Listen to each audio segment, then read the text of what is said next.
Hello and welcome to Dice Punks, a table shock, role-slaying oddcast where we focus on playing campaigns of impossible scale and geometry in arcane and mysterious systems.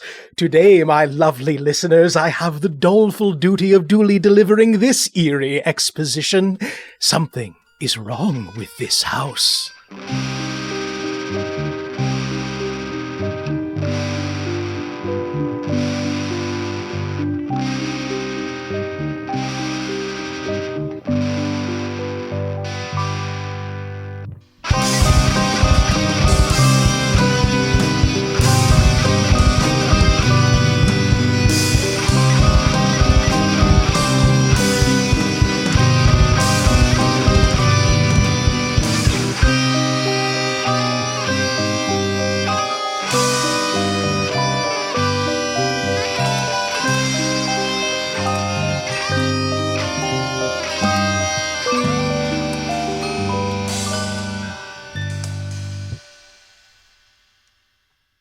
Welcome and happy Halloween.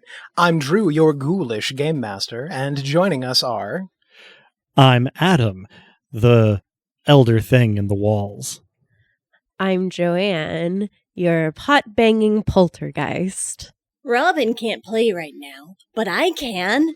My name's Molly, Molly the Dolly, and we can play games forever.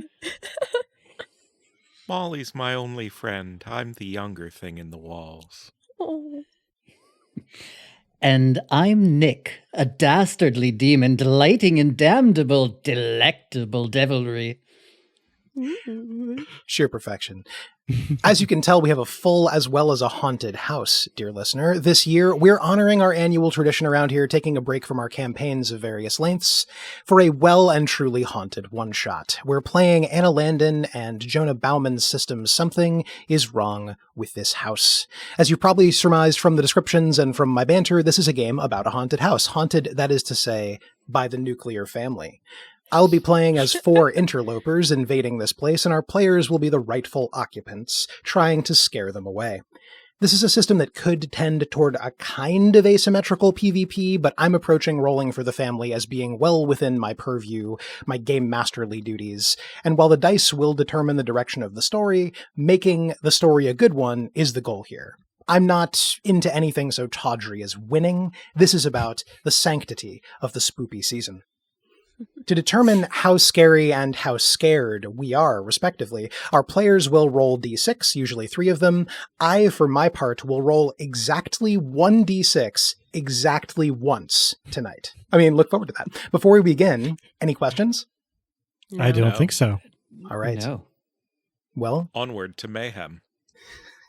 so I'm going to drop something in the chat that you, the listener, can't see in the podcast, but we will post somewhere. This is the floor plan of the house. You'll hear more about what it's like and what lives there in just a moment. Ooh. But you should understand that this is a bit of a New England mansion. There are 3 floors. There is, upon the first floor, a foyer, a living room, a kitchen. On the second floor, there's the master bedroom and 2 smaller bedrooms. And the attic is a bedroom of sorts as well. There's also a solarium, which contains a great deal of garden and, as you'll hear, a mulberry tree that has violated the boundaries of inside and outside. So, let's begin. This has been your home, all of you together, ever since the ritual. There was a time before the ritual, of course, and maybe you were together then too, some of you, though it can be hard to be sure. When those memories come to you, they arrive sudden and insistent, needing to be known without so much as trying to be understood, like dreams. And while you don't all sleep, you do all dream. In that first moment here in the house, dream vivid and waking clear, you remember being aware of each other and of the figures fleeing, stumbling, falling, scrambling for the front door and the back door and, oops, the cellar door, sprinting for the gates and over the walls, the candles they'd lit falling and rolling and casting unruly shadows, the altar cloth they'd laid out catching and flaming briefly before turning to wet ash. A smell of smoke and sweat.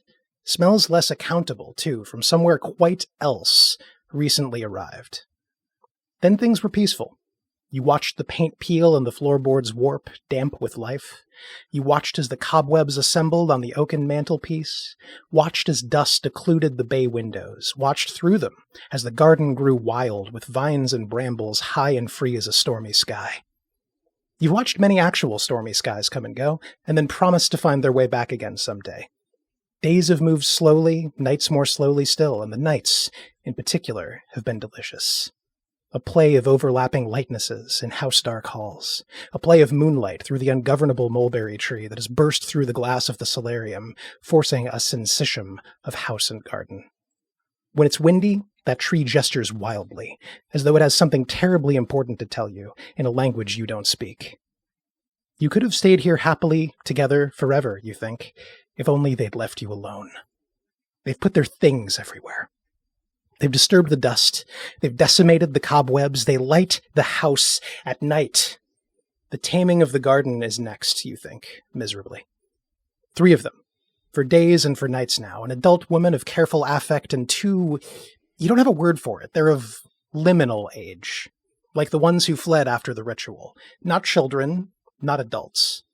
To say that they're neither feels evasive, but to say that they're either feels dishonest. The younger one, sister, she's called, she just barely belongs to this category. The older one, the brother, is firmly in it, morosely liminal. There's another, it seems, who hasn't arrived yet. The one the others refer to as Dad, Father, your father, my father, our father who art away on business. His arrival is promised and threatened, while the others prepare this awful nest they've made of your house. It may be time to make yourselves known. So tell me, as dusk gathers, what would each of you be doing? Let's perhaps start with the demon. This is after the family has moved in? The family is here. They are taking the last of their knickknacks out of boxes. You've learned the word knickknack because they say it a lot. They've sort of put things everywhere. They don't seem to be leaving. I think perhaps you hoped they would. But yes, they're here. Father has not arrived, whoever that is. But the other 3 have had their dinner. Leftovers, although you don't remember them ever having cooked anything to be left over. And dusk is falling. Well, on a typical evening, I would be scraping using my claws, using them to inscribe satanic sigils into the walls and foundations of the house. But I take a moment, step away from that Sisyphusian deed, scraping nails against cement, to investigate the minds of those present, because whoever they are, their weakness is not in flesh, but in the wispy realm of thought and dream. Could you roll 3d6 for me, please? I sure can. It's the least of my powers. That's an 11 total. So you actually are just taking the single highest die, unless you have either 2 or 3 6s, in which case special things happen. No, I have 2 4s, and so 4 is my highest. 4 is your highest. Okay. Yeah. Yeah. So you are going to succeed and cause fear with what happens next, but also suffer a sort of a minor setback. So here's what happens. You investigate the minds. Do you start with anybody in particular? There's 3 of these things. Is there one of these detestable creatures that is leading the conversation?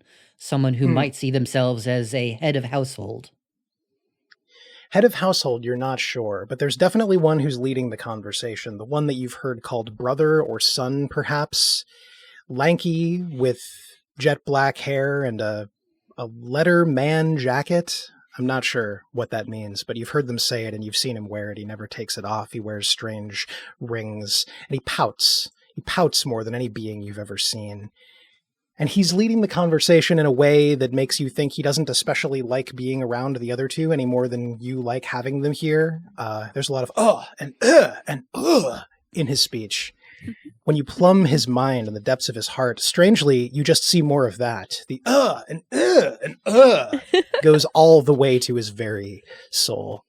The other two are simply trying to endure him at this moment. The depths of their soul remain occluded to you, but he feels you prodding in there. And he starts. And he's afraid. And he abruptly stops his and his and he goes, and he leaves the room without explanation. So, do this for me. Go ahead and roll another d6 for me. Actually, excuse me. You are going to cause fear, so do roll another d6 for me. Okay, 1d6. Just one, yeah. That is a 3. That is a 3. All right. So the way this works for our listeners and for our players is that each of the family members has a score. The son's has now been reduced by 3. When that score gets to 0 for any given person, they are sort of out of the picture. They run screaming from the property, which of course would be a wonderful and delicious thing. However, as I said, you do take a minor setback.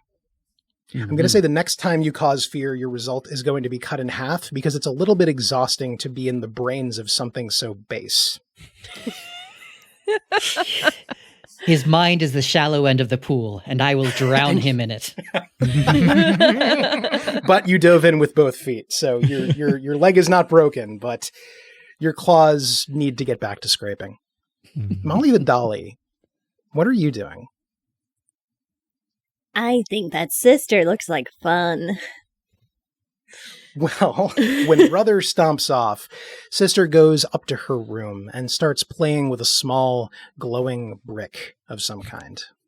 It's thin, it's festooned, it's got sort of a handle on the back so she can hold it with 2 fingers for some reason. She has more fingers than that, but all right. She lays down on the thing she sleeps on and she starts tapping away at the brick, positioning it at herself as though it can see her. That's no fun. I'm going to say, come play with me. Roll 3d6 for me, if you would.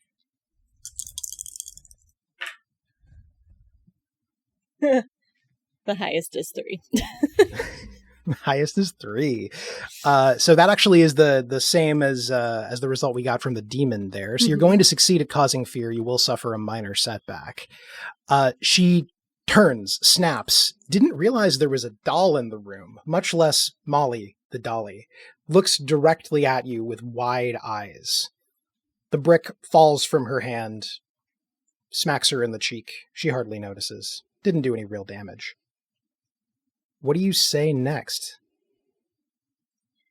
My name's Molly. Molly the Dolly. Roll another d6 for me and let the record show that I am pretty scared. 5. 5. All right. So that is a significant amount of fear inflicted upon the daughter / the sister. So she says, "Molly, did you just talk? Can you talk? Do you say anything further?" I do not. I just look blankly in her direction.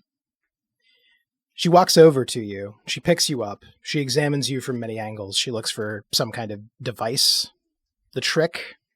But of course there is no trick. There's just Molly the Dolly. And eventually she opens her closet and she finds the highest part of it and she puts you there and then covers you with 3 coats and 2 blankets. And she goes back to looking at the brick. Let's play hide and seek. She manages to pretend not to hear you, and she goes to the other side of the house for now. I would like to interject. Yes, Thing the Younger. Well, if she doesn't want to play with Molly the Dolly, because, the brick is more interesting or whatever, I don't think she should have her brick. I think her brick should be in the walls with me, and I can figure out what she likes about it. Roll 3d6 if you would. That is 2 6s. 2 6s. All right, this is special, so give me a moment to look up what happens So, because you rolled 2 6s, let the record show that 3 6s is a very special thing. It'd be great if we got that tonight. We always keep a count, but it's actually meaningful in this system. 2 6s means simply that your scare succeeds. You're going to succeed at what you're trying to do, and when you roll your fear die in a moment, the value will be doubled. Ooh. So, and I should also note, the family has certain moves to counteract the fear of the various members of the household, but they can't do anything if you roll 6s. And I did roll a 6 on my fear die. So that's 12 then.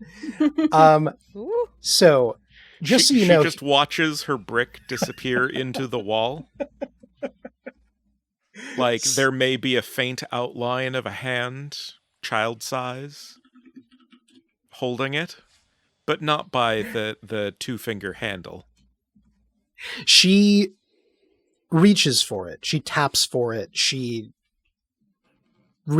runs her hands against the surface into which it's disappeared, as though there's some possibility it might come back. You tap back. She jumps higher than you thought this kind of creature could jump. You think you hear a thud as she hits the ceiling, even though that's probably not possible. And she says, "What? Where? Who? Where? Why? What? Who?" Everywhere. "I'm out." She nopes out, as you've heard her say. She is not just out the door, but down the stairs and through the foyer and out through the garden. She trips on a bramble, but she is gone. You've rolled so well that the daughter is out of play. Whoa. Whoa. Now, could we have a situation where she comes back? Remains to be seen. These are house rules, but she is not in the house right now. It is just the son and the mother as we move on to the next round. Does that mean I win hide and seek?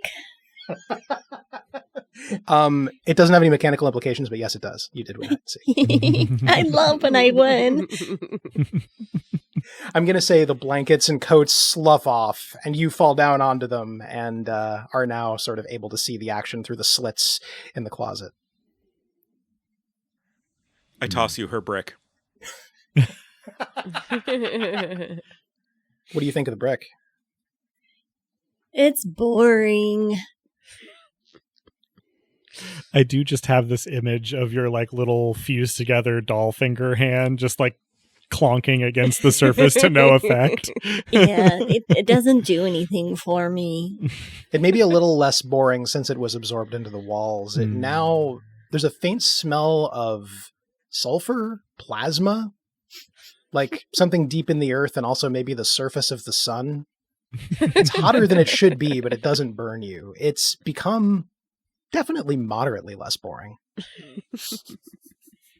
So the others may not be aware, but there are actually 2 things in the walls. Elder Thing, what are you up to? I think I followed the one. Sure. When he left the earlier conversation, something about his disdain rankles me. To what part of our abode did he retreat? He went to the solarium. He's leaning against the mulberry tree. The mulberry tree, in case it wasn't clear, at some point outgrew its pot and its roots went through the floorboards and it shattered the glass ceiling of the solarium, and it now stands higher than the house itself. This shouldn't be possible, and yet here we are. It might be one of all of your favorite things on some level. It maybe has drawn your attention at some point or other. There's something comforting about it. It makes the inside the outside. Mm-hmm. The fact that he's touching it, it's up to you how you feel about that. But he likes it here. Offends me greatly. This tree sprung up on the very spot where I climbed out of the bowels of the earth. You have a lot in common, you and this tree. And now that I think about it, now that the tree thinks about it, what are you going to do about this transgression? Well, it's really annoying, that he feels that he has some right to to my egress from the earth all those untold years ago. So I think that I am. You said he was touching the tree. He's leaning against Leaning it. Yeah, against he's on the far side so that no one else would be able to see him. He's sulking like he always does, but he's sulking at plants and glass. Okay. You tell me if this is something I can do. But I picture the wall sort of opposite the side of the tree that he is leaning against. So he's leaning against it, facing one way, and then from the opposite direction behind him, my impossibly long, many jointed arms sort of emerge from a jagged crack in the wall and link my fingers together over his mouth, pulling him just enough to be uncomfortable against the tree and covering his mouth so that he cannot cry out. That's definitely something you can do. As to how scared he is, roll 3d6 for me. Yeah, I mean, For that the I guess record, remains to be I seen. am very scared. Yes. For the record, this group has a power that I somewhat regret unleashing, but please continue. My highest roll is a 5 in those 3d6. You A had 5. to have known, Drew. No, I did. I can't claim innocence. I can't claim ignorance. I am a part of this. With a 5, you succeed at causing fear, and there is no minor setback. So you do succeed at causing fear. He tries to cry out. Of course, he can't. He tries to bite the hands, which doesn't go especially well for him. Roll another d6 to see just how afraid he is, because he's definitely afraid. Sure. Two things of note there. When he bites me, my hands taste like moldy insulation. And the second thing is that now that I know that I have succeeded in causing fear, I'm also going to just a whisper from all the way in the wall, so he can barely hear, just say, "You're not welcome." Basic, but never abandon the classics. They're classics for a reason. Yeah, the classics endure for good reason. It's let me true. roll So that he D6. goes back and forth between trying to scream, trying to bite, gagging. We Mhm. call this skagging. We just invented it, and that's what he's doing. So my 1d6 was also a 5. It was a 5. All right. So that means the son is officially having a bad time. He's not out of the game, Sure. for the record. But he is definitely frightened. Do you let go, or do you just sort of hold him there? So that's a good question. I think that I hold him like just long enough for like flailing panic to set in, and then very quickly pull my arms back into the wall so that it appears that like they just sort of like vanished and nothing was ever there. He thwumps against the wall of the solarium in an undignified way, his face pressed against the glass. He regains his dignity as best he can. He looks back at the tree, presumably seeing a normal tree at this point. He looks around, he looks up, he wonders if he's been pranked. He thinks that's impossible, but he also thinks it's impossible that he's crazy, because he's going to be valedictorian, and he stomps up to his room. Poltergeist. Hello. Hello. As the dusking times begin to settle and the house is in an increasing amount of a agreeable disorder, what are you up to? Where has the most unpacking taken place? That would be in what they've been calling the master bedroom, the master of what you couldn't say. It's on the second floor, and it's where the one they call Mother spends most of her time, reading a book or with cucumbers on her eyes, trying not to talk to the other two. Well, this is a good one, easy one for me. I believe no gods, no masters is my tagline. No gods, no master bedroom.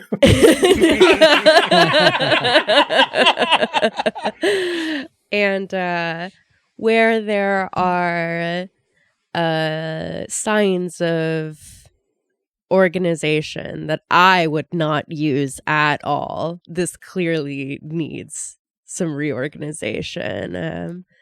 Bookshelves need to be, instead of any kind of alphabetical or colored order, they must be from highest to lowest, as well as any of these tchotchkes that they are wrongfully calling knickknacks need to be arranged from shortest to tallest and thinnest to largest on the Sure. shelves. She's definitely arranged the books by color. She said something about it looking best on Zoom. You have no idea what any of those words mean. So she's up there when the one stomped off. She went up and the book went out but wasn't read, and the cucumbers went on the eyes. Do you just start moving stuff? Yeah, I think so. Maybe with the sound of the mulberry tree rustling against the glass. That is my call sign. That's fantastic. Can you please roll 3d6 for me? Oh, yes. Oh my god! You got it? Oh, Yes! Hot damn. God. Oh, That's boy. so nice. I got the 666. It's a good Halloween, y'all. So let me Happy read Halloween, exactly. everybody.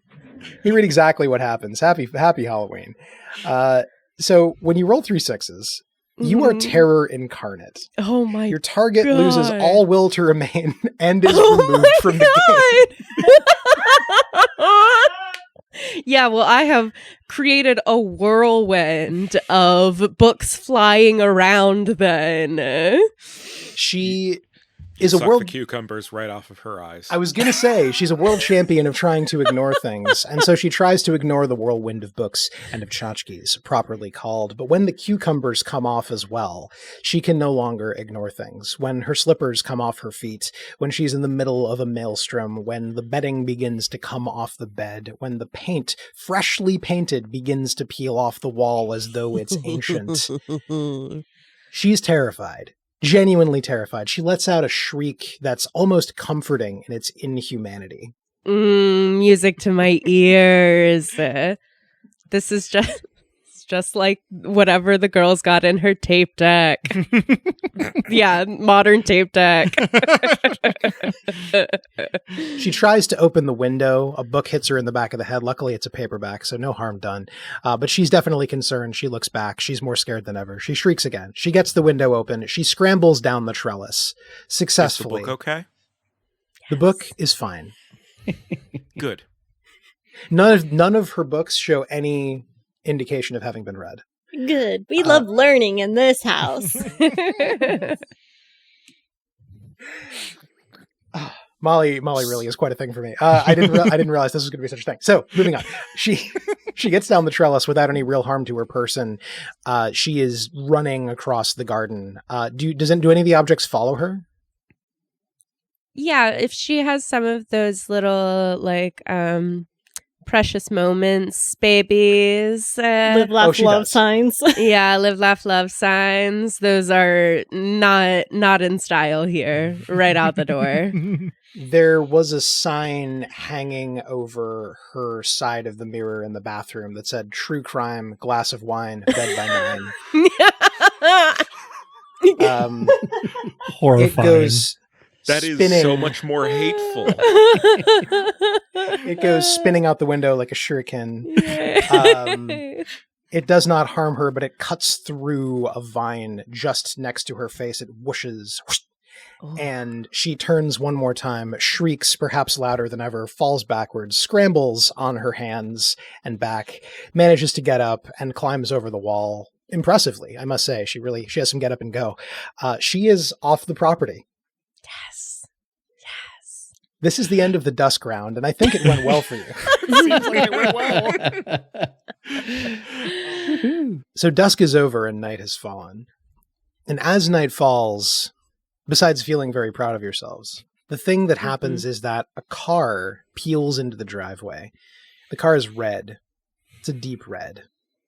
And out of it gets someone you've never seen before. He's got dark hair. He's got an extremely tailored suit, 3 pieces. Tails? Who wears tails? Well, he does. He walks into the house and there's another figure with him. I mentioned, dear listener, that I'd be rolling exactly 1 die tonight, and this is going to be that die, because Father is bringing Daughter back with him, and exactly what she starts with will be determined by my one and only roll.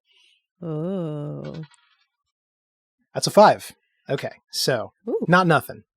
So she's still quite scared. But as they walk in, this father figure is berating the daughter, not really comforting her, just angry. He's saying, I cannot believe a daughter of mine would be so stupid. There's no such thing as a ghost. How can a daughter of mine be so blah? Oh my god. Oh my god. Is this Bela Lugosi's family? I immediately imagined butt hair for some reason. Oh, he's got butt hair. Yeah. He's got butt hair. He's absolutely got butt hair. And it is coiffured quite expensively. You're in a position to ask after who this person is, but the daughter is very unhappy. There are tears in her eyes. She seems like she's let him down, and she doesn't like that. And he says, "Go to your room," and she does. Can I take this opportunity to put myself back on the shelf? Because after playtime, it's important to clean up your messes. That is very important. Absolutely.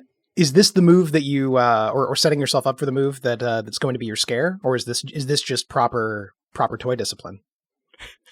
Can it not be both? Yeah, why not? It can absolutely be both. Roll 3d6.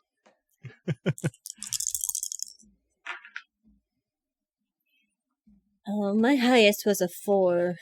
Your highest was a 4, so she will be scared. You will suffer a setback. When she comes back up, she does a double take toward the closet, and then she does a triple take toward where Molly the Dolly is, and then she does a quadruple take to where her brick disappeared into the inner workings of the house. Do you still have the brick with you? Did you bring it with you up on the shelf? Oh, the brick is definitely on the shelf with me. Okay, so that's where the quintuple take lands. And she walks very slowly toward you. Could you roll another d6 for me, please? I got a 6. Amazing. So you're going to... I'm going to say, because you got a minor setback last time, so that the daughter's not out of the game right after she came back into it. Your minor setback will be that the result of that is halved, meaning she is down to 2, but not out of the game. So she's quite scared. She falls backwards. She lands on a pillow. Again, no harm done. But she says, "Okay, doll, what's going on around here?" I don't say anything. I just look at her, and the phone falls off of my lap. She dives to catch it. Do you have any reaction, Creature the Younger? I don't really want to scare her in the spirit of like prolonging the torment. But she did ask a question. She did. You're in our house. She puts her ear to the floor. Says, "Say that again?" You're in our house. And who are you? I live here. No, I live here. We live here. This is our house. You're intruding. What? This has been our house for as long as I can remember. I can't actually remember how long I can remember, but...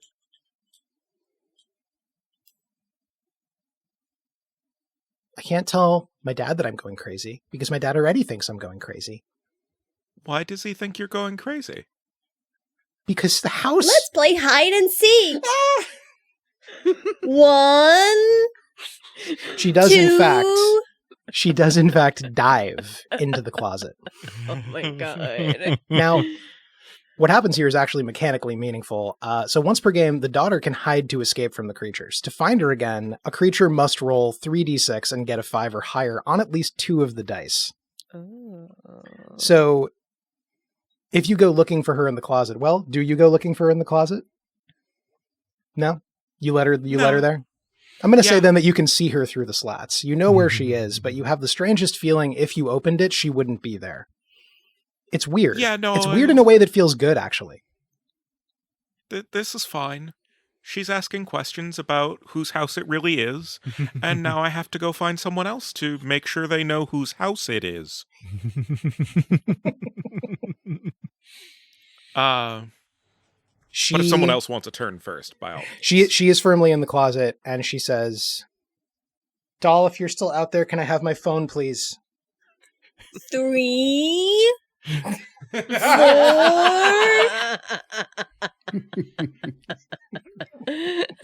Oh, Robin, what the fuck?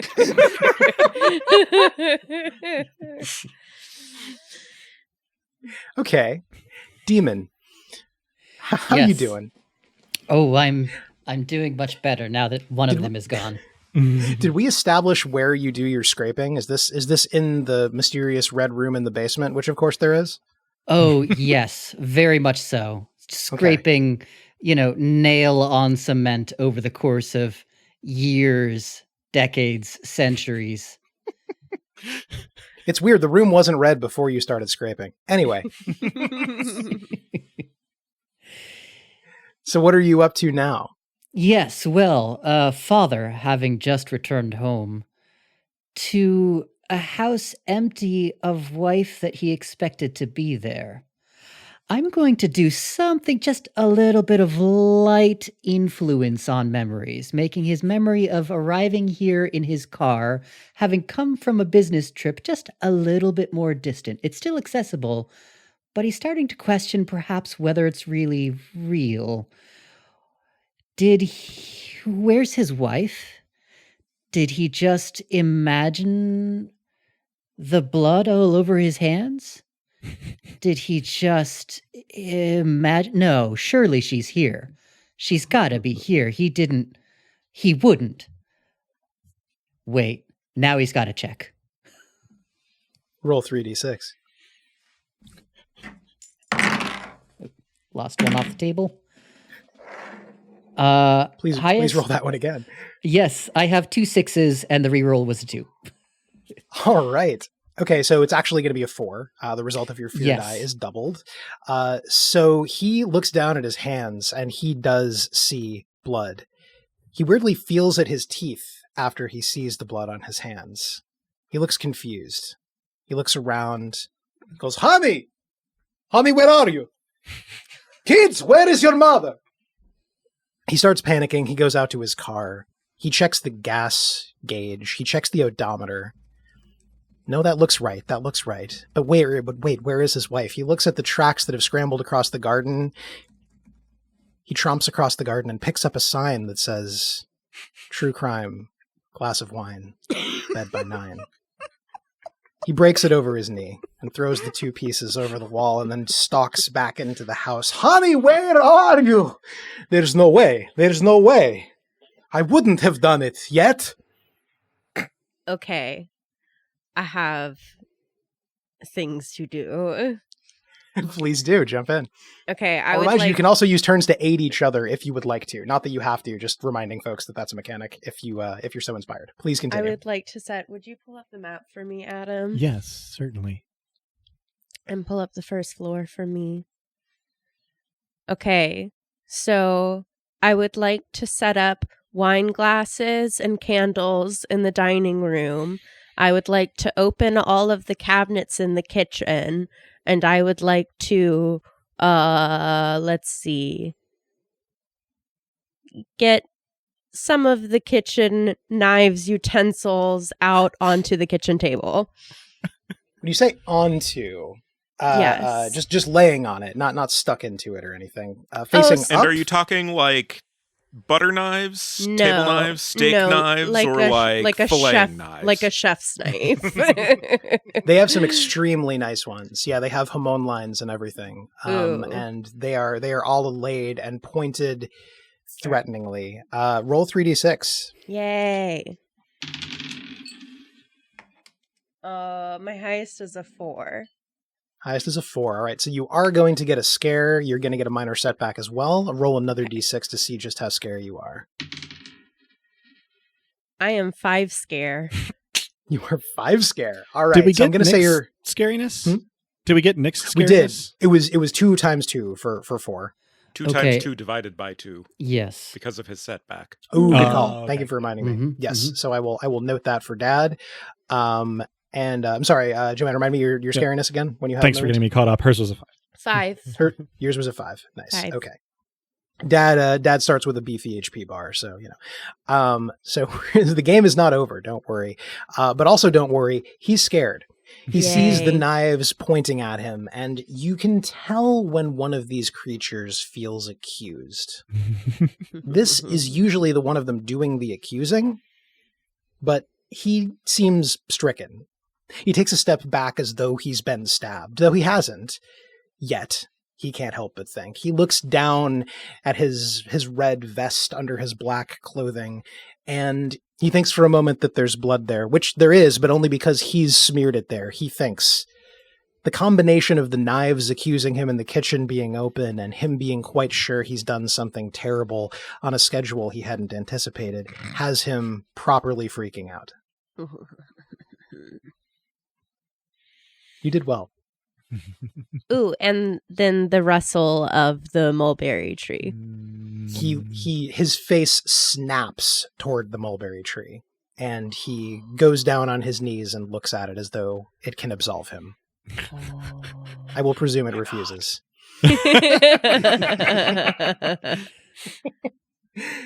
So I believe we just have Creature the Elder left for because Des, you did not do a scare, so we have I two have not more done a scare, two more yeah. scares left this round. Does one of you have a thought? One of you wall creatures. I'm thinking that if Brother wants to be away from the rest of his ilk, maybe he could come play in the basement. I could guide him there. Since I can take a brick through the walls, can I take Brother through the walls? Just Roll the whole 3d6. boy? Why not? One entire Me. boy. Boys, that's actually the unit by which we measure how Des moves stuff. So the phone was roughly, 1/20th of a boy? To scale, nonetheless. One whole A 6, boy. but only the 1. Just the 1/6. Okay. Indeed. That's still quite good. You get a clean scare. So roll another d6 and let's find out how scary it is. 5. All right. So Sun is still in the game, but is again having a bad one. Let's go play in the basement, I say. As, What? I take him to the basement to play. He gets out before he is inside the floor, or the walls, right? He gets pulled into the walls, then presumably down through wall. Yeah. What's It's it all like? architecture. What's it like in there for him? What would he see? So, this is an old house, right? This is one of those houses that, has the bathrooms with the slits that you put your old used razor blades through and just accumulates at the base of the wall. Mhm. Absolutely. So, there's a big old pile of razor blades in the basement, in the foundation, from decades of use. There's...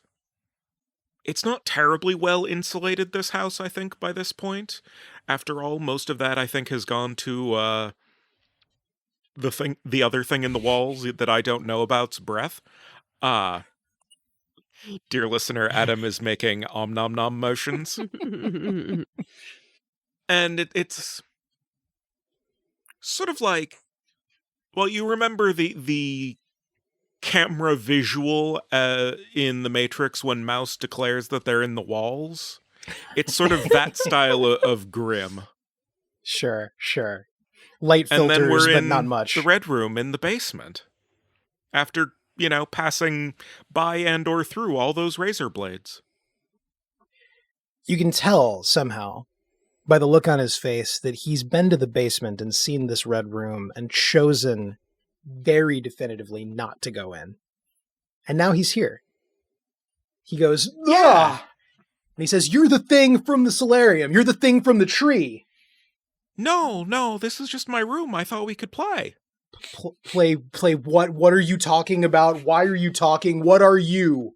I have so many questions. I live here. You Don't you want to play? No. I mean, like, Why not? like football, but I don't think you do that. What's football? Oh, geez. Okay, you're going to be more of an Xbox guy. We could play Xbox. Okay. Yeah, okay. It's back in my room though, so I'm going to take the stairs up there, not the razor blade walls, and I will get going with that, and we'll play some 2K, and it'll be really chill. Yeah. Okay. He takes a few tentative steps toward the door of the red room, which is thick and metal and on rusty hinges. He jumps a bit as it makes a rusty sound when he pushes it. Yes. Point of clarification, is this the same red room that our resident demon has been scrawling in the walls of? Oh, absolutely. 100%. So he's just studiously ignoring all of the graven symbols. Just wanted to add that detail to our listeners' Do the mental image. roots of the mulberry tree intrude into this room as well? Yes, they do. Just on one wall, you can see them going through, spiraling. There appears to be a face in one. Love that. So the son, the brother, is on his way up to find whatever an Xbox is. Whether that sounds interesting to you or merely mundane or distasteful is completely up to you. But Thing the Elder, before nightfall ends and before midnight comes on, you can still do something. And I should note, I have not been good about highlighting that you creatures can be using your abilities. We discussed this off mic briefly. Didn't mean to cut you off if that's where you were going. Tis. My ability is omnipresence. I know every shortcut of the house, and I can try to scare 2 people in one round twice per game. Where is the father currently? Is he still in the kitchen, dining room? He is. No. He is on the first floor. He is looking, he has stumbled out of the kitchen, and he is sort of in the living room looking across to the solarium looking for absolution from the mulberry tree. Okay, so he's so far in finding the living none. room. He is in the living room. And I don't know where the daughter is because she is hiding. She's using her ability to hide. That's right. Yeah. Okay. If you feel for her presence, you would feel like she's not anywhere. Okay, cool. So I'm going to attempt to do a double scare for one of my uses of omnipresence. I'm going to attempt to scare the father and the daughter. Should I describe first or should I roll first? I guess I should probably roll first. Roll first. Okay. So father's roll is a high of 4. Okay. And daughter's roll is a high of 6, but the other 2 are 2s, so I don't think I find her. You do not find her. Pity. You do scare the father, however, so give me one Sure. more d6. Yeah. That's 5. That's a 5. All right. Yeah. So he is duly scared. You do take a minor setback because of the way you rolled. So I'm going to say you can't accept aid next round. Okay. The reason you can't accept aid next round is that the father, while he is terrified, looks you full in the face you don't have. So There's something... sorry, go ahead. I didn't mean to interrupt you. Yeah, no, I'm just saying, I was only going to stipulate that whatever you're about to do, he's looking right at you in a way you're not used to anyone or anything looking at you while you do it. Excellent. Oh, okay. So, he's looking from the living room towards the solarium. Correct. Presumably this is through a window? I'm not very good at reading blueprints. You know, I should be better at it being an art history kid. Yeah, there is sort of an open glass and wood door, although it's off its hinges. So it's really just air he's looking at. There might even be yet another incredibly long mulberry tree root sort of poking its way into the living room. Interesting. Okay, so I think what I'm attempting to do to scare him, since we've been going with a Lady Macbeth blood theme, is as he's looking out into the solarium, a sort of where that root kind of peeks through, like a crack opens up, and he's probably looking into the one of my eyes that you can see, largish yellowed bloodshot thing, and that does unnerve me. But at the same time, blood starts to first leak and then flow out of this aperture. And I will say in my seemingly sourceless voice, "You did this," a couple of times. With increasing intensity, or just sort of a... Just fading away. I actually think, yeah, it's most intense the first time, and then maybe it's out. Maybe as it goes, it sort of gets bubblier, as though I am like either drowning in or coughing up this blood. He stares at you, unblinking. You think for a moment that his eyes are bleeding as well, but that's not true. It's just that he's been clawing at his face, and the blood that isn't on his hands now isn't but is on his face as well. He also might be crying, you can't quite tell, but what he says is, I didn't even... Not this time! This family... They weren't even ripe yet!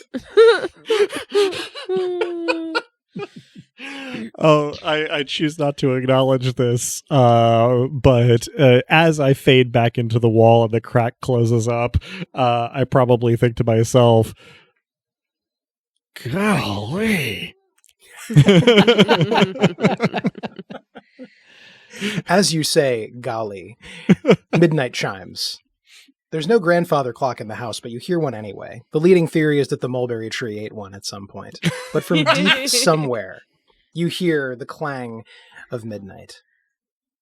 This is now round 3. Daughter is still hidden, rather. Son has made his way up to his room and has dug out a video game console. Our listeners would know it as. Of course, our creatures just see it as sort of a large, like maybe a larger version of the brick, but it doesn't seem to look back, though it does maybe seem to listen. He plugs it into another large version of the brick. Everything kind of looks like the brick. It's weird. Their lives are brickish rectangles. He turns it on, and an image appears of other creatures bouncing a ball. This just came through the peanut gallery. Yes, I'm going to rule that he does have Connect. And he uses it. He thinks it's retro. He is. Was there even a Connect basketball game? Sure. He has it, and he's shooting hoops with motion. All right. This is the scariest thing that's happened so far. Who's playing? This is too much for me. I'm good. He begins playing with this thing and then gestures to the walls one after the other as though for their approval. Father, meanwhile, is still tripping balls on the first floor. I will use my ability. Well, I think I would, on the one hand, like to engage in a video game with brother. And, like, ghost child who doesn't know how to play video game tries play Connect basketball while not knowing what basketball is. For, whatever that might be. The other two haven't been nice to me, though. It's true. So, what they hear is something approximating brothers, like, but yell in fear like he briefly did. From sort of the base of the mulberry tree where I know, like, something bad happened at one point. Mm-hmm. That, clearly they should also know about. So I'm going to try to scare both of them instead of brother. Oh, interesting. Brother's chill for the moment. Yeah. Well, I have a question. Mm-hmm. Can you leave the wall? Like, I understand the wall. But if you need help playing by proxy a Connect game, for example, I am up for help. Yeah, you can play too. Yay. It's like our first interaction between any of the haunts in this house. That's true. No, That's not true. the first. No, that's true. Oh, That's you're right. true. You're right. Yeah, no, sorry. Yeah. I kind of elided it in my mind. I'm very social. As a brief comedic aside, I thought for a second that you were going to say that the other two hear in his voice, airball. No, son of mine. No. Okay, so here's how I imagine it. It is poltergeist me using little like inhabiting some clothes to get the Connect to read. You could also straight paranormal activities it because they use like the Connect as a Oh thing yeah, for or shapes. I just I'm poltergeist. I can mess with electronics. Absolutely. Oh yeah, this is really he's still explaining. He goes, this thing is really old and lame, but I think it's kind of cool. And as he's setting it What up, are we supposed to do? he's calibrating it to his body, and then he sees another body next to him. Yay. And to be clear, are you trying to scare brother with this, or are you just playing Doobie. poltergeist? So Good question. I think this is plausible, right? Because Thing the Younger is trying to scare the other two, Yes. and you could be trying And I to scare can be brother. trying to scare brother. Yeah. Yes. Okay. I think Yeah, yes. that's good. So could you both then roll 3d6 for me, please? Yes. Sure. Do I need to roll for both father and sister, or? Yeah, 2 separate rolls, please. Okay. Cool. 3 3s for father. And 2 5s for sister. 2 5s for sister. So that means sister is going to be found this round. Ooh. Do you want my brother Joanne. roll? Yes, I got please. a 1, a 3, and a 6 for brother. Ooh. Ooh, so highest 6. All right, so let me get scare rolls, just one more d6 from each of you. Sure. I got a 3. So for Nice. father, it is a 2. And for sister, it is a 5. Alrighty. Now I don't think she can be. I don't think she can lose scare points on the round she's found, but she will be. Okay. She will be Cool. extremely found. And sorry, what was it for father? 2, I believe. Alrighty, groovy. Okay, so, how do we begin? Let's begin with the Connect game, since that's going to be the precipitating incident. So. The brother is calibrating the Connect, explaining how it's old and lame. He thinks it's from maybe 30 years ago. He's not exactly sure when it was made. And he sees a ghostly presence next to him. He looks next to him in real life. Does he see anything? No, nothing. No clothes, no nothing? Just registering on the Connect. He looks back at the screen. He goes, okay. So you're in the walls, but like you're also like There's a family of us. Okay, that's cool. There's more than one here now. That's cool. They start playing. I dab as I have seen brother do.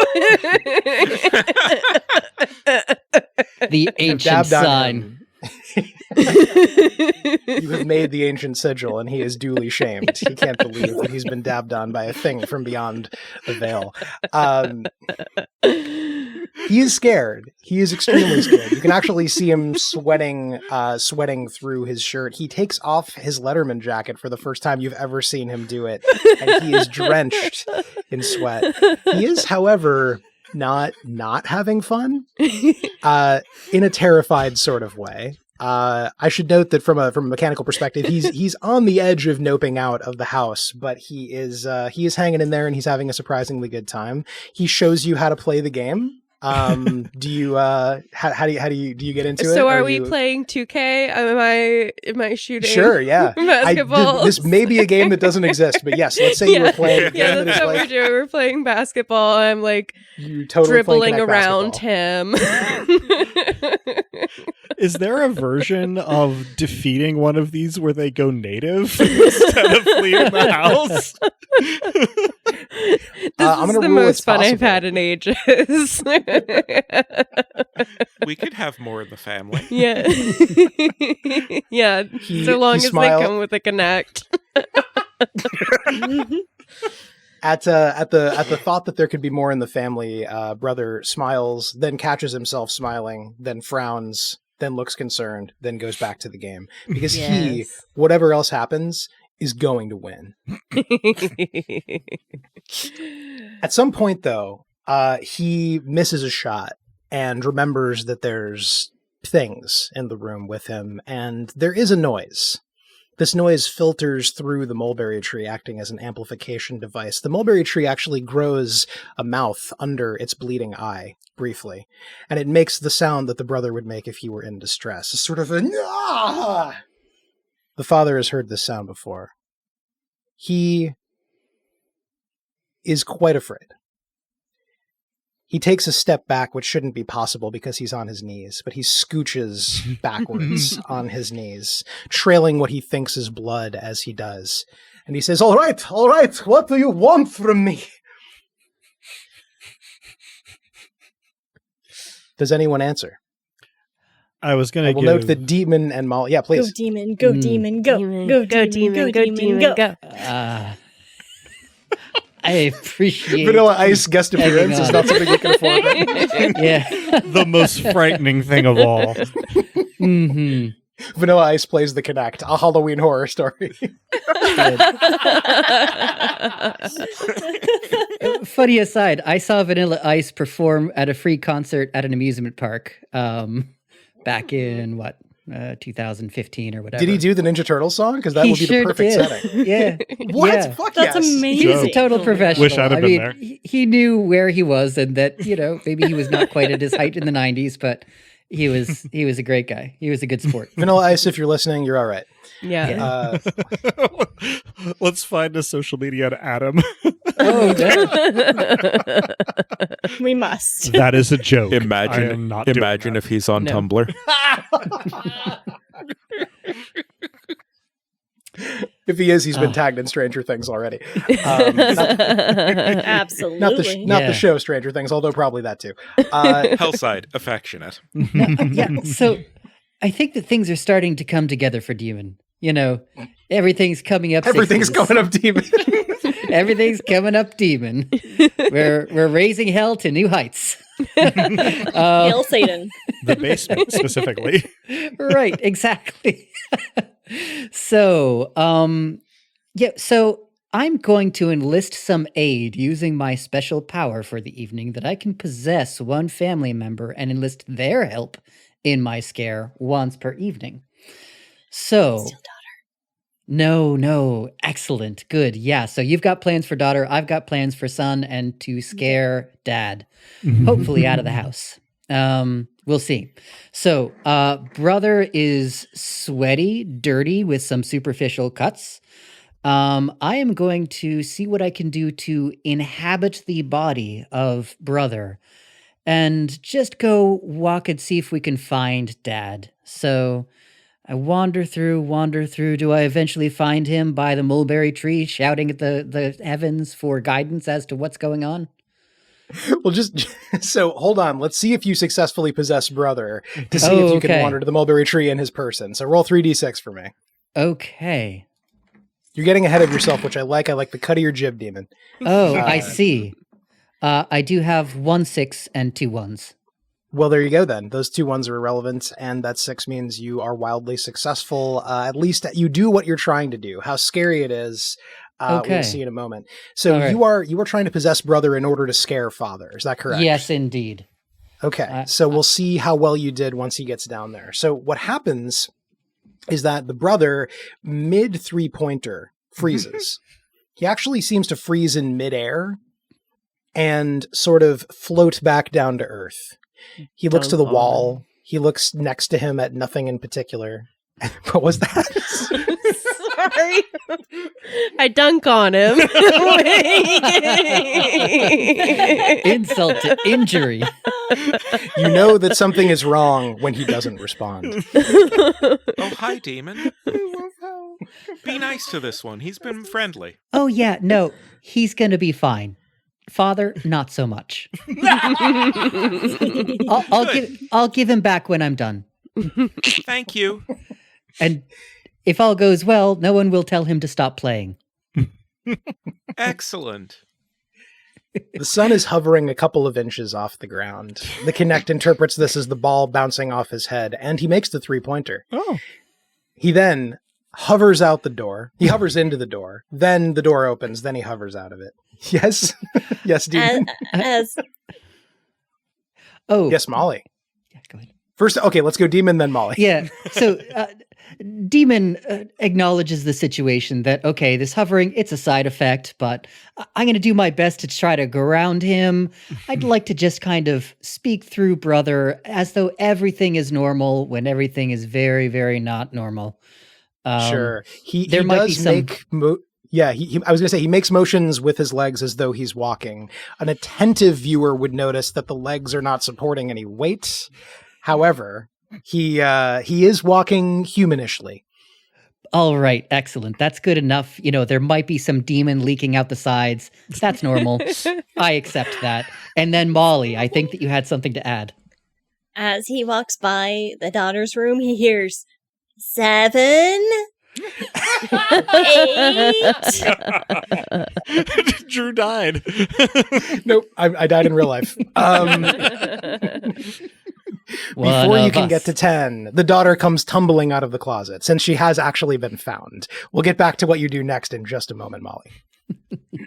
Right, so I go find father, and I try to have an earnest conversation with him. So I do my best to affect a tone of voice that is horrified beyond belief, but, you know, shocked enough that it's kind of coming around across in a bit of a monotone, saying, I did what you asked, Dad. I buried her someplace nobody's gonna find her. I understand that you can't go to prison. You've got to take care of me and my sister, but I even understand why you had to destroy her face. But her fingers and toes look like they'd been chewed off?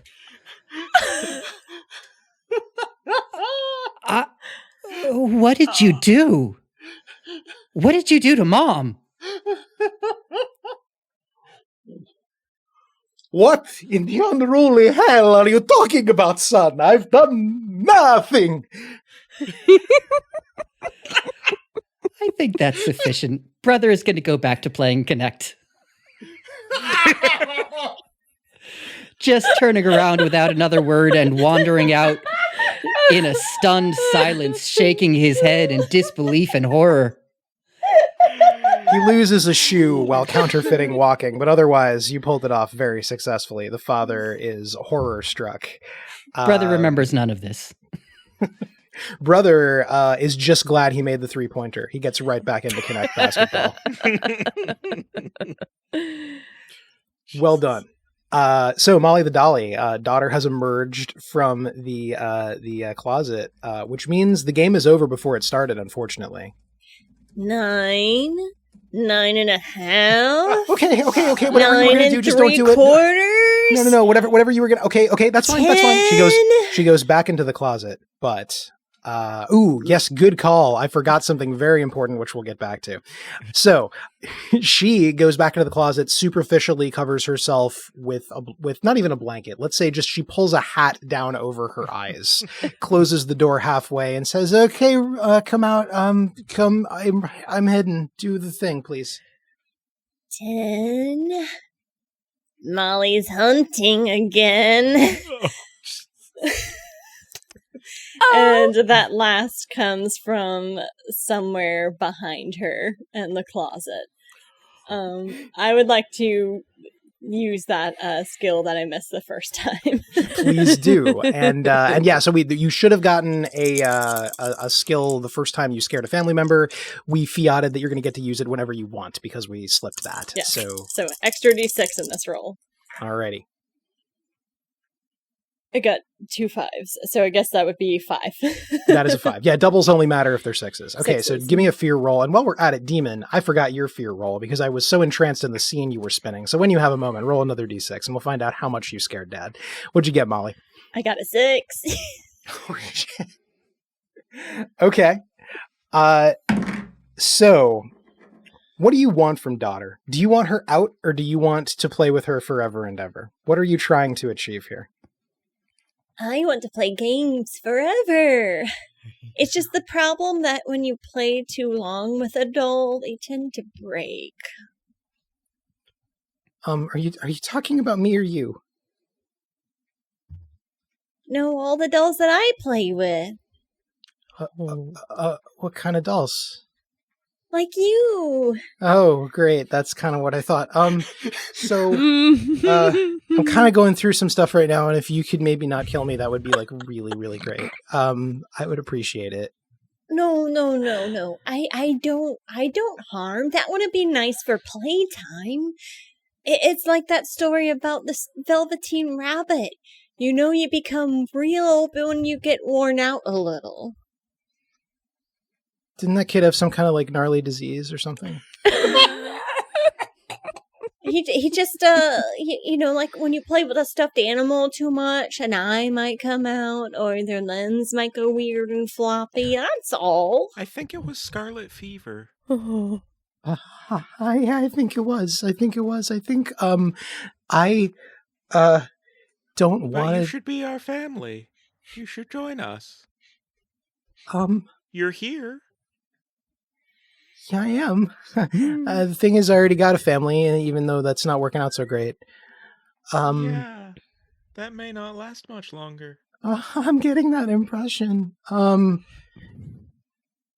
She picks up Molly.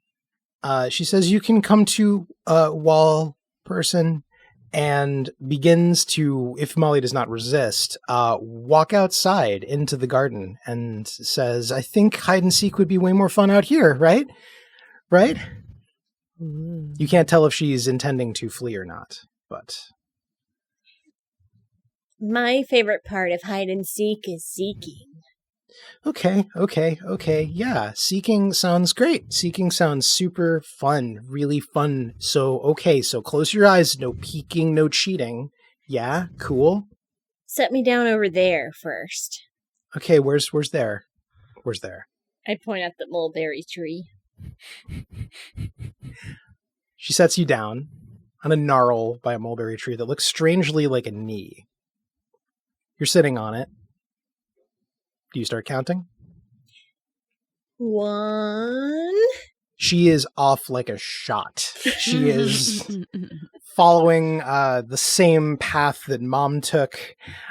She is scrambling over brambles. She is brambling over scrambles. This kid has done track and field. She is moving. She gets to the outer wall. Creature the Younger, you were invited outside. Have you ever been in the garden walls? I think I've been in the garden walls. I mean, I'm a little bit limited in the distance I can get from the mulberry tree, I think. Sure. So, just know, like, if you can see the mulberry tree can see you. So maybe take that into account when you're hiding. But you should stay and play with us. It's fun. She does not break stride.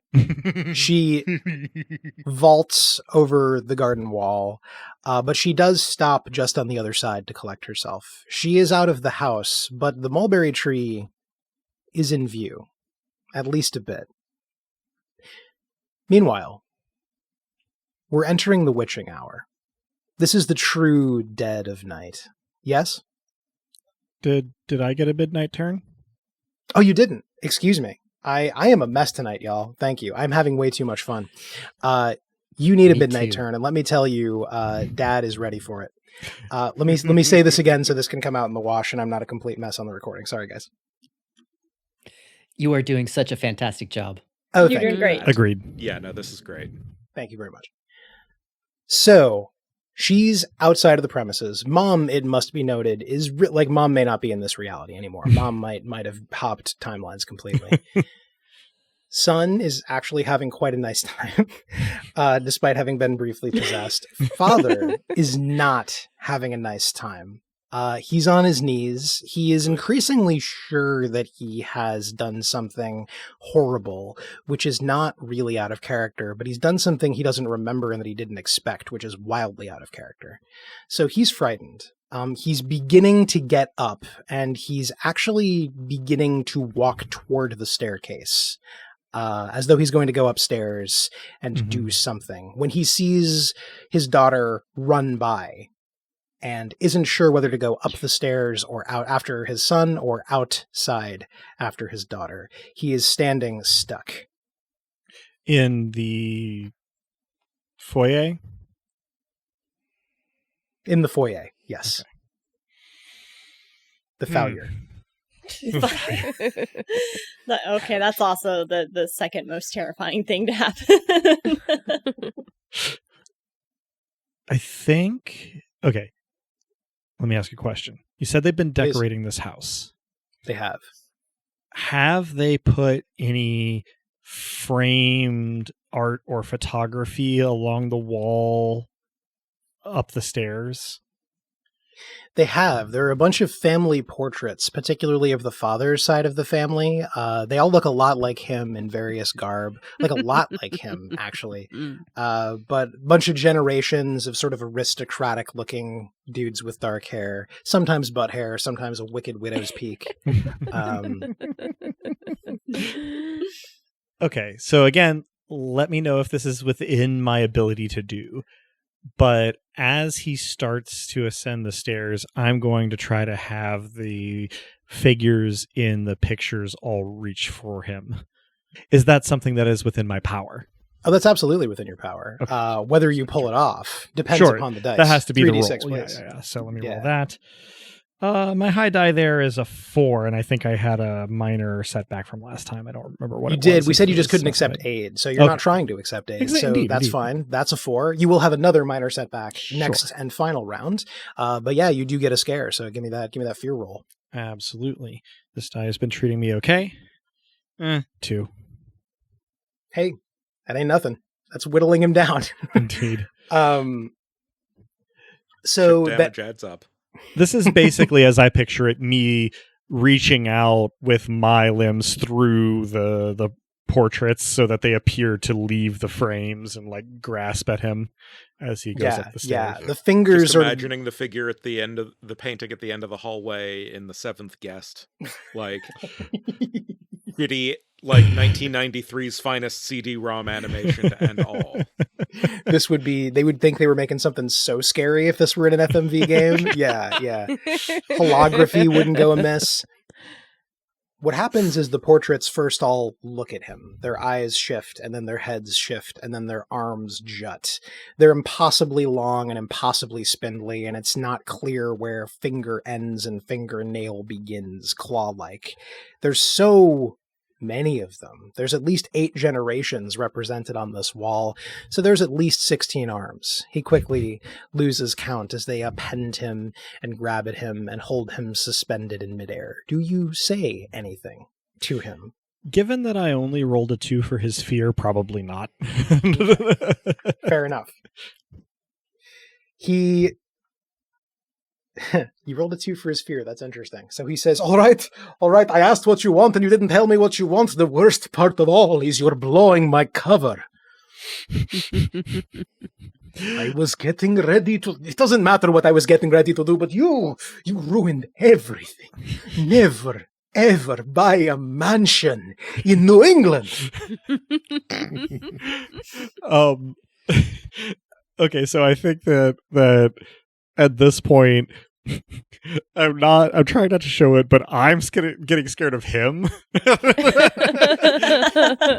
So If we can Oh, go ahead. all of those various arms are just going to throw him up to the top of the stairs and then snap back into their portraits, and everything's going to look like As it the did. portraits coalesce, you notice from the inside, of course, that in each of them, with each generation, there is very faintly, ghostly in the background, a family of 3. A different one each time. He lands at the top of the stairs in a heap with a thud. It is quite disruptive to the Kinect game. In fact, the sensor falls from the shelf, and the game, specifically the shot that was being shot, is ruined. Tragic. It is now One of my- witching hour. Please continue. One of my appendages just holds the Kinect thing where it was going. It's not attached, it's just being held there because this is a fun game. And also I am outside. What were you planning? Well, is this your scare? Now that you get Yes. another? All right, roll them d6s. That has absconded. That's 2 6s. 2 6s. All right. So you are terror incarnate. Roll a fear die, and whatever you get will be doubled. Once again, I rolled a 6. So, disconnected 666 rolls. We also have a request from the demon to assist on this roll. So go ahead and roll. Do I roll 3d6 or do I just add a d6 to what he's rolling? You should have rolled 3d6 at the same time, and that way if you share advantages or disadvantages, fortune or misfortune, but we're fudging the rules a little. So give me a 3d6 roll of your very own. 6. Oh, shit. All right. So I dare say you succeed quite wildly. What were you planning was the question. Is that right? Yes. And, demanding in the way that an aggrieved child can accomplish.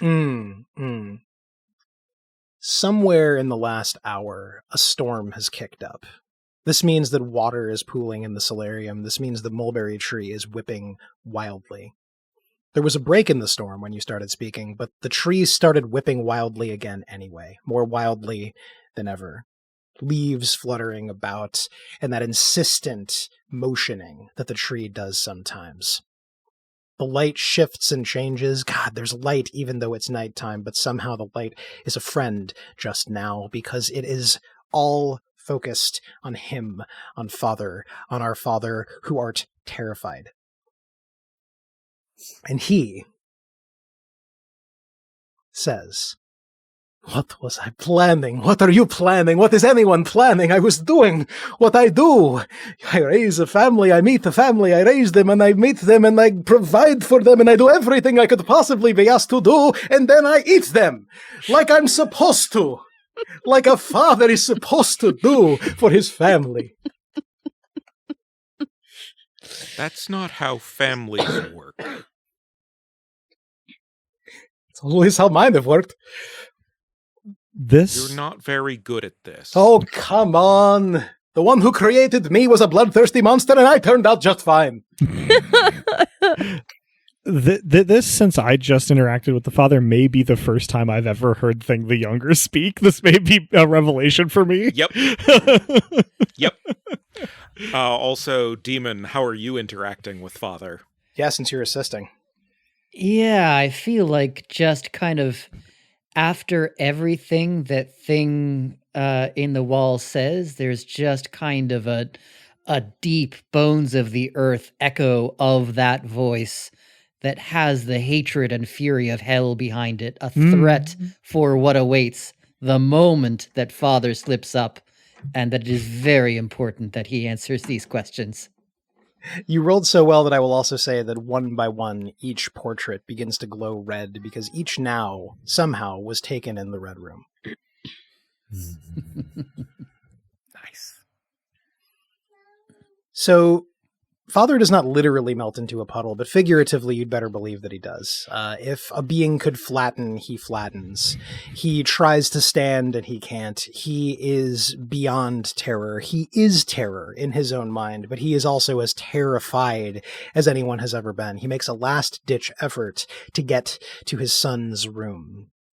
Leave my family alone. Mhm. You know what? You know what? You can have them! He runs down the Thank stairs. you. He trips on the first, and he falls, and he tumbles, and the portraits come tumbling after him. He scrambles up through the garden. He's running. I'm waiting in the garden, looking for daughter. Daughter. Yeah, I guess you don't know where daughter is. All right. I don't So know are where you? daughter is. Are you still like that's part of the fun? That's the game. You're right. You're right. I wouldn't want to spoil it. I am You're- seeking. You're still counting. No, the count to 10 has been up. Ready or not. So would he see a doll sort of toddling through the garden on little doll legs, or what is he seeing? I think by sheer luck of chance, I start to call after the daughter in her own voice. Oh my god. Oh my Ready or not, here I come. He I lied when I said I was going to roll once. This is too good a situation. I'm going to roll one more time. He dives for you, thinking you're the daughter, and his teeth are bared and they are sharp. I haven't used my turn yet. Can I use it now? No, you haven't. Yes, you can.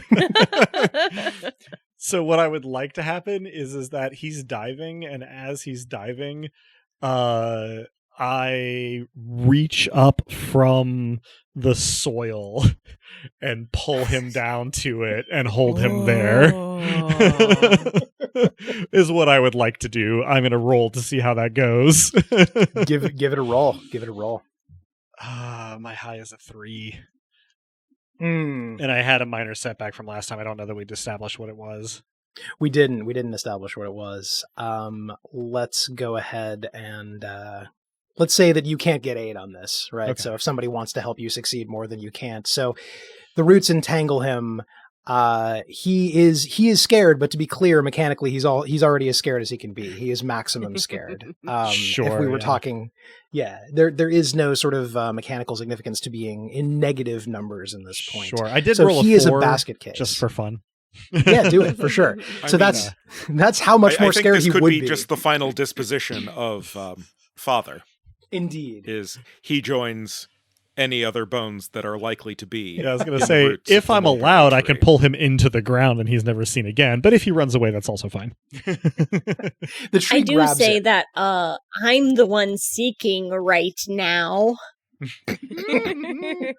You have to play by the rules. Roll He doesn't 3d6 do for that me, very please. well.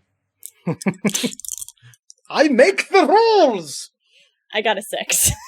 I got a 3, 1, and a 6.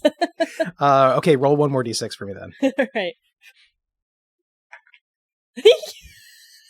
Another 6. We have absolutely ruined Father's everything. Could have happened to a nicer vampire. Yeah, right. Vampire. What are you talking about? So Father, who is a completely normal American father, gets tangled up in the roots of the mulberry tree. They do not pull him into the earth. However, he spins to confront Molly the Dolly, realizing that she is not his daughter, but something far stranger and perhaps more dangerous. And as he turns, the roots of the tree, which were trying to entangle him, one of them presses directly into his chest. And you see a kind of fear on his face that you did not think was possible.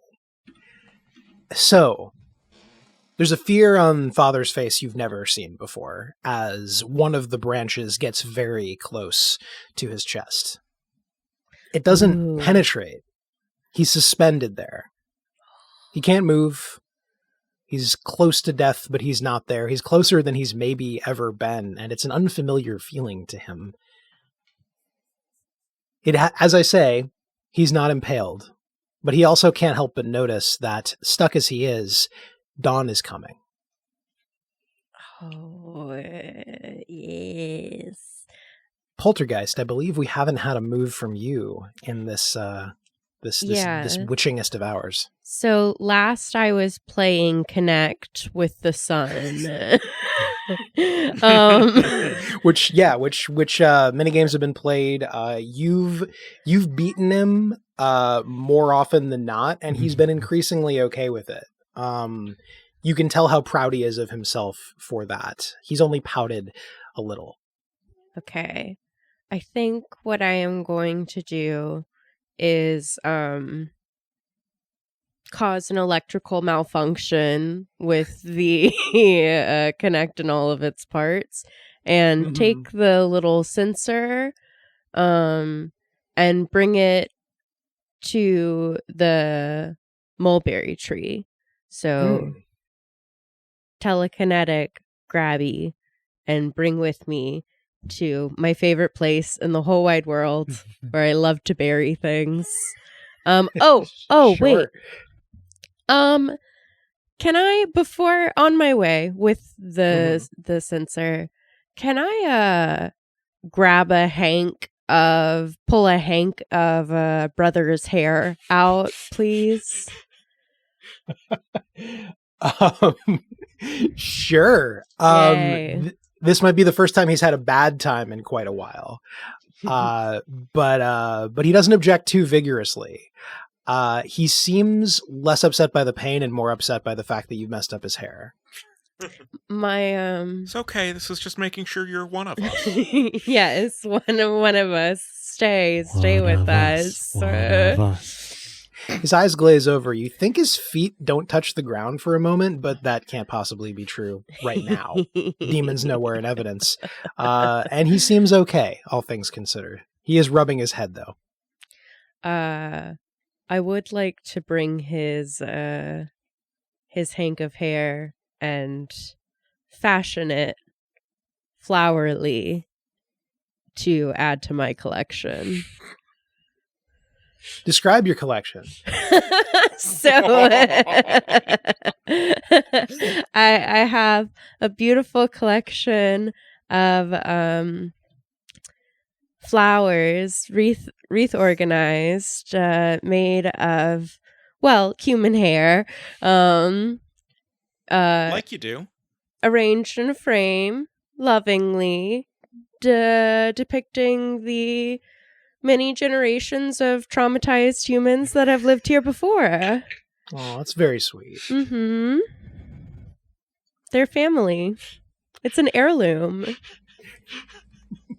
Well, it looks like you're getting an heirloom in the form of the brother potentially as well, which is quite an heirloom. Yes. Okay, so you add the hair. The brother, again, doesn't love having a hank of hair ripped out, and especially doesn't love the fact that now he's got to find a comb or something, some gel perhaps. But I note you haven't done a scare, and although the father is maximum scared, if your final action is adding to your collection, that is totally fine. No, this is my action. Hell yeah! So I will say, what you did is beautiful. As soon as the hair is included, the brother's misgivings seem to disappear. In fact, the hair that was missing grows back in, albeit in a shock of white. Oh, that's so cute. The brother sort of... You heard everything okay? Yeah. You good? Cool. Yeah, a shock of white replaces the hair that was taken away. The brother seems paler, and he was pretty pale before, but he seems happy. In a way, like he looked happy while he was playing Connect with a poltergeist. Who wouldn't? But he looks happy in a different way at this point. The hair that was gone grows in instantly, with a shock of absolute witchy white. And he suddenly gets curious about what's happening to his father. Poltergeist, could you do a non-traditional roll for me real quick? Just roll 1d6. Yes. Because you didn't actually get your scare roll, and that's not exactly the goal here, but we do have a goal. A 4. That's a 4. So let the record show this reduces the sun to 1. He is on the edge of running out of the house scared, but he's not quite there. He sort of stands up straighter than you thought. He was taller than you realized. He kind of slouches, especially for a guy who talks about sports so much. And he says, "What did you guys do to my dad?" We made him confess. He wasn't going to play by the rules. Yeah. He's waiting by the mulberry tree. I've seen into your mind. At the beginning of this evening, you wished that they would all go away. You now have the opportunity to have exactly what you wished for. Whoa. Yeah. Yeah. You know what? Yeah. Okay. He tromps down the stairs. He catches just a little bit of reflection in the one picture that's still on the wall of his gray, and he sees it satisfyingly, and then bumps that picture off of the wall with 2 fingers. Then he's standing in the garden. He gives a sort of polite nod to Molly. I nod And he- back with a smile. And he walks up to his father, who is stricken, to say the absolute least. He says, son, get me out of this. Get me out of this. This place was a mistake. All of this was a mistake, but it's not too late. Son, we can still be a family. Let me out of here right now, you little... Let me out of here right now, come on. Why aren't you letting me out of here? I'm your father. I own... You get me out of here. Why aren't you getting me out of here? As he says this, the sun is beginning to rise. The sun and the sun, I suppose. The son listens to his father. Part of this rant is familiar, though he's never seen him come apart like this, never seen him show fear, never seen him cry, never heard his demands quite so tinged with desperation. The son listens to his father, and he looks at him, but he doesn't reply, and he doesn't obey. He doesn't free him from the mulberry tree. He doesn't ask for an explanation, because why should things make sense anyway? He doesn't offer forgiveness either, because, well, his father never asked for it. Instead, it occurs to the son that he and his father have never watched the sun come up together, up or down for that matter. He'd always worked long hours, left before first light, come home after dark. So, the son puts his arm around his father, or around the branches that hold him, and he sits with him and watches the dawn arrive. The father keeps talking, keeps ranting, insisting, insulting, inveighing. At one point, his eyes glow purple with irresistible command. When that fails to work, something about the son's new friends, his new family, seems to dull the effect. When that fails to work, the father turns to begging. This, too, the son ignores. And when the sun has all the way risen, the father is simply gone. Bones lie smoking in the clover, veined with a fading magma glow. A rib cage hangs from one particularly sharp tree branch, crumbling smokily. Again the smell of wet ash, sweat, and sulfur, and something from beyond everything. And the son thinks he's going to be happy here. His sister peeks over the wall. Maybe she'll come visit sometime, but for now, she doesn't really like what she's seeing. Or she likes it, but she doesn't understand it. I It's wink possible. at her. Her head, which has popped above the garden wall like a meerkat, pops back down very quickly. You're welcome to come visit any time. Pops back up, pops back down. You think she'll probably accept the invitation, but then it'll take time. One of the branches of the mulberry tree, if I have this kind of influence, it seems that I does, sort of arcs around the son's shoulders in a comradely way. He raises a fist to it. The sun is now all the way up. the sun, seeing the sun. This prose got stranger than I meant for it to. Feels a sudden urge to go inside. What he wants isn't to keep watching the morning. What he wants is house dark. What he wants is mulberry trees and shadows. What he wants is something that he didn't realize he was missing. He just wants to be with his new friends, his new family. And now he'll get to. And that's where we'll end our session. All right. The chat is spamming things like forever. Or rather, forever. Forever. Forever. Things are good after that. I will say, they realize there are two things in the walls, right? There's a whole world within this house. Does anyone have any parting words? Any words of welcome to their new family member or anything like that? I think you'll like it here. I know I do. We have so many games to play together. I'm glad we'll have company. Welcome to our family. We are Legion.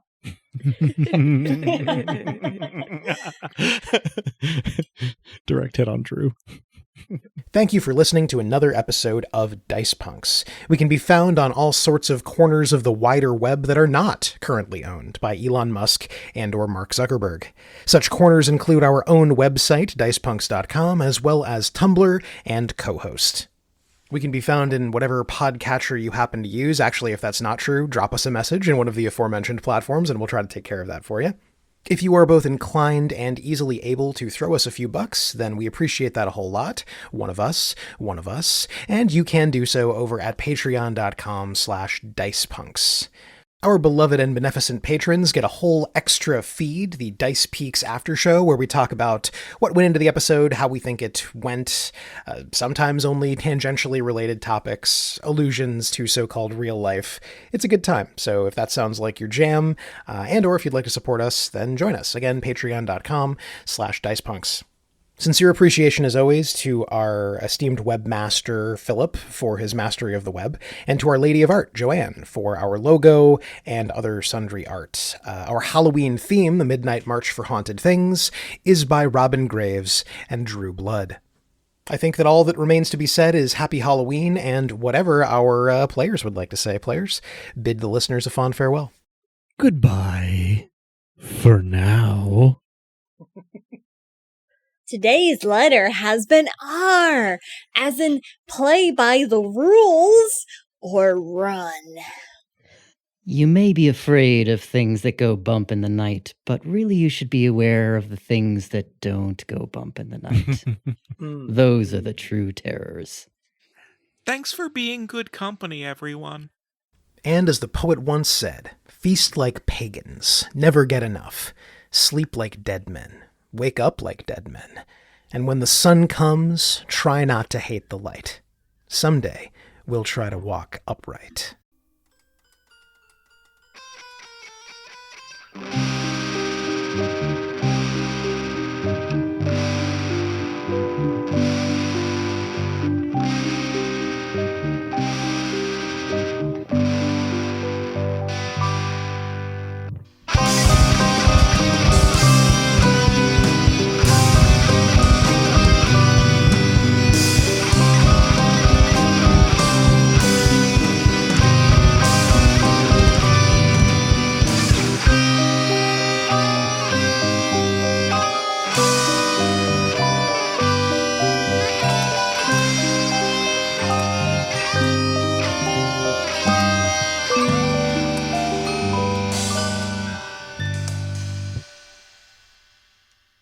Playtime is so much fun, but it's easy to make your friends, like me, mad when you don't play by the rules.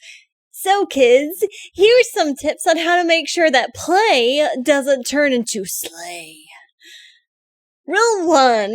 During playtime, it's important to remember your P's and Q's. Phrases like, please make it stop, are appropriate, but swearing at me and saying things like, F you wicked doll, aren't polite. Next, remember that keeping all your toys to yourself will make playtime no fun. Sharing is caring. Taking turns is one way of making sure that things stay fair. So, why don't you share with me what's inside? Your secrets. Those red, soft, wet secrets. Thank you for playing with Molly the dolly. We can play games forever.